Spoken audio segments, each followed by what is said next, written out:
Thank you. A big thank you to Mick Mulvaney, an absolute true conservative. I'm very grateful for his support and his kind words this afternoon. And I'm honored to be here. I'm honored to be here with men and women who are foot soldiers in the revolution sparked some 31 years ago by the election of a president whose birth we celebrated this week. Of course, I'm talking about Ronald Reagan. You know, absolutely. You know, President Reagan, he must be staring down from heaven and thinking that reincarnation may indeed be possible.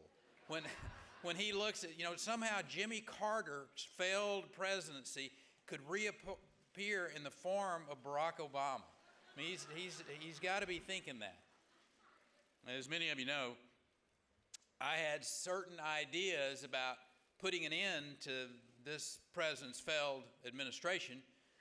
Then the people of Iowa and New Hampshire had a different idea.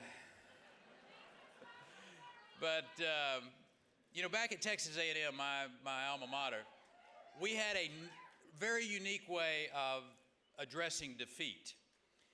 Aggies never lose. We just run out of time. So you could say that my presidential campaign just ran out of time. But I haven't run out on the ideas or my belief in our shared conservative ideals. A candidate, I am no more. But a committed 10th Amendment conservative I will be until the last breath I draw in my body.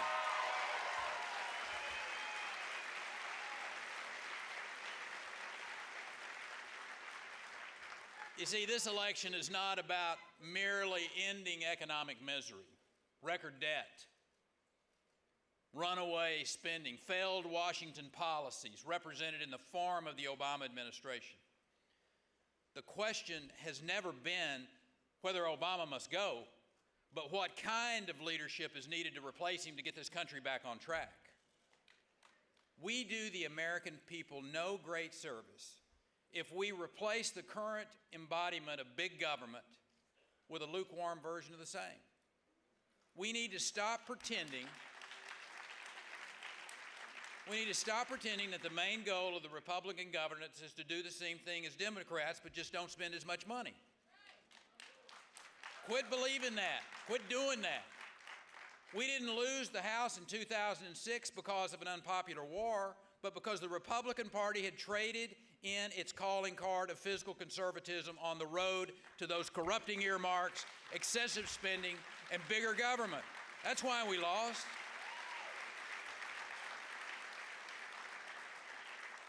What 2012 offers us is the chance to offer a starkly different vision for America.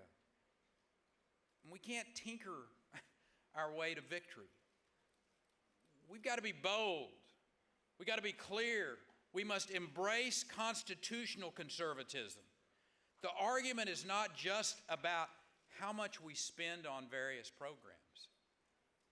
We can never outspend, or outpander for that matter, the liberal Democrats. The argument must be about whether we continue to centralize power in Washington or we return it to the people and the states. We don't need Washington meddling in our local schools. We don't need Washington and their EPA discarding the clean air rules established by the states. We don't need the Justice Department deciding whether states have the right to require a photo ID to vote. We don't need that.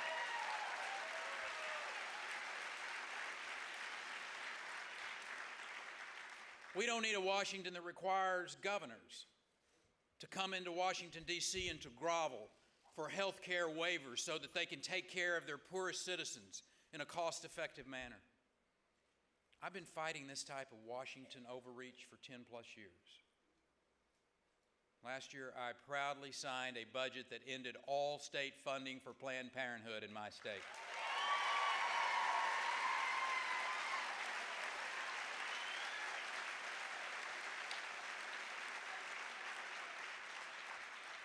Since then, there's been about a dozen of those clinics that have shut down in the state of Texas. But you see, because left-wing, pro-abortion radicals don't like what we did, President Obama has invalidated a waiver that provides health care for more than 100,000 women in my home state. They literally set aside funding for preventative health care because we refuse to subsidize abortion. But why are we even subject to this decision to begin with? Nowhere in the Constitution does it say health care should be run by the federal government.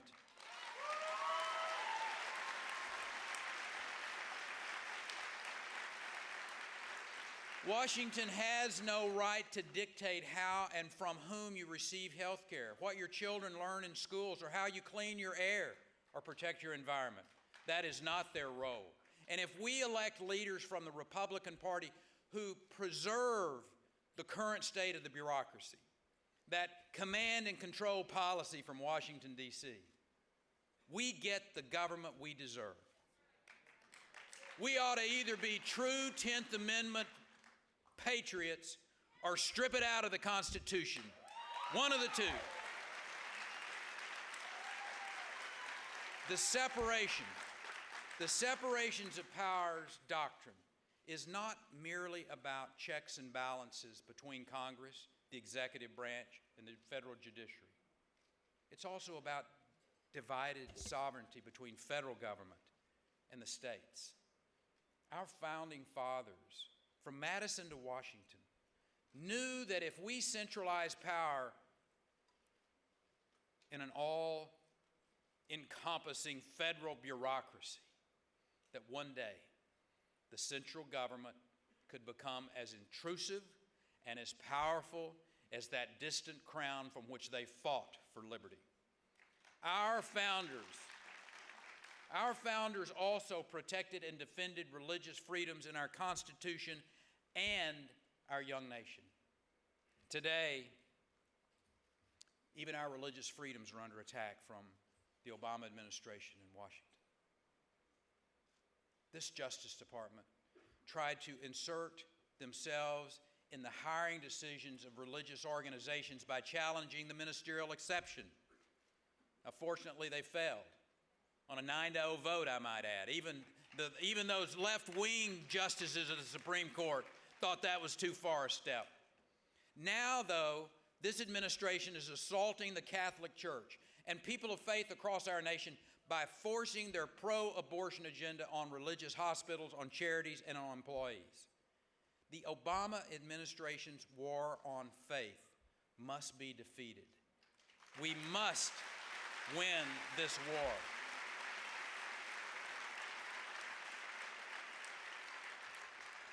We must protect this basic tenet of American freedom. Protect Catholic hospitals and people of faith regardless of their denomination, to stop President Obama's liberal policies dead in its tracks. As conservatives, we know that freedom doesn't come from government. It's not even granted by the Constitution. It's a gift of a loving God. And it is the government's role to protect it. That's government's role.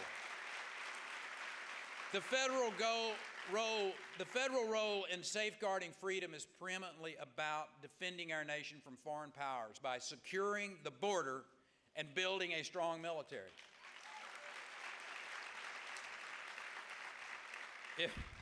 If Washington would simply provide for the common defense, secure our borders, and deliver our mail on time, preferably on Saturdays, I'd be happy. But I guess, 1 out of 3 is not too bad. But they're too busy regulating.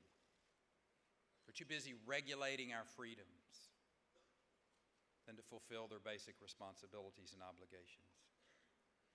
They're spinning our country into a sea of debt so deep our children may never be able to come up for air. Now, let me say something else about that. If it's halftime in America, I'm fearful of what the final score is going to be if we let this president start the second half as a quarterback.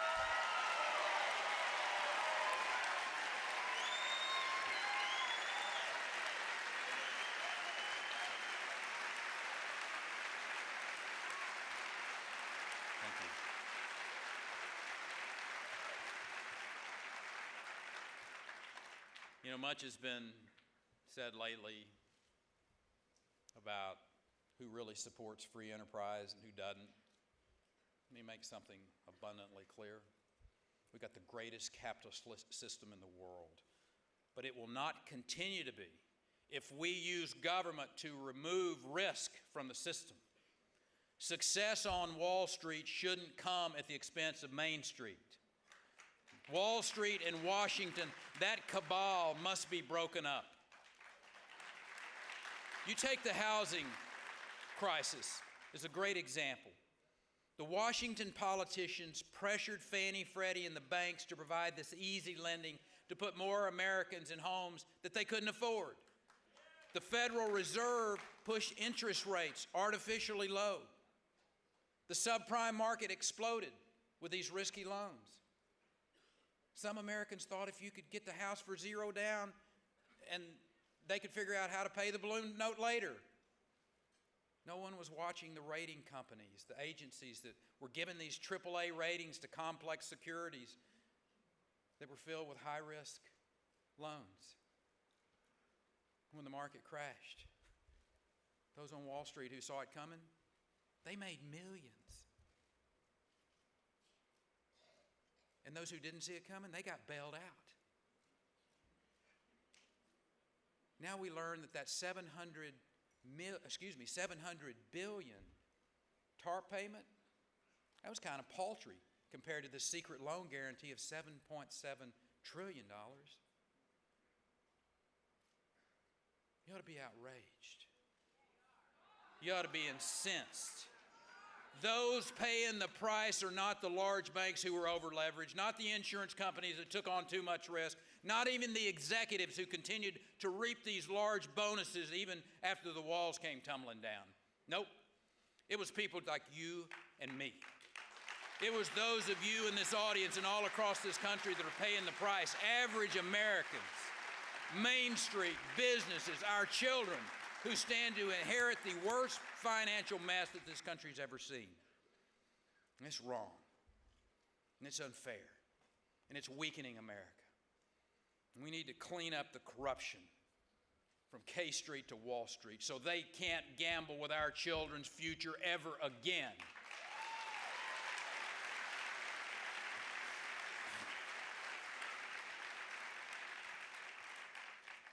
You know, America remains the most noble experiment in governing ever offered in the history of mankind.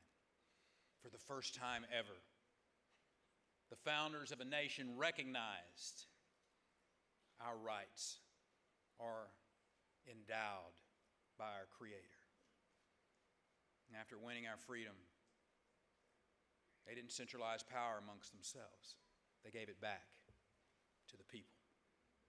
This election is about a smaller, humbler federal government. It's about restoring power to the American people. If we're going to have a nation that lives up to constitutional ideals, then it's not merely about spending less on Washington programs, but about returning that power to the people and the states. You don't have to settle. You don't have to settle this election. You don't have to resign yourself to the fate that this country is going to be less in the future than it was in the past. You have an opportunity. Oh, I say you have an obligation. You have the power. And more importantly, you have the Constitution on your side to make conservative change. Go forth. Build a better nation based on those founding principles. Take this country back and let the grandest experiment in freedom the world has ever seen go forward powerfully, and it is in your hands, and through your hands, God will bless you, and you in turn will continue, He in turn will continue to bless this great country of America. God bless you, and thank you.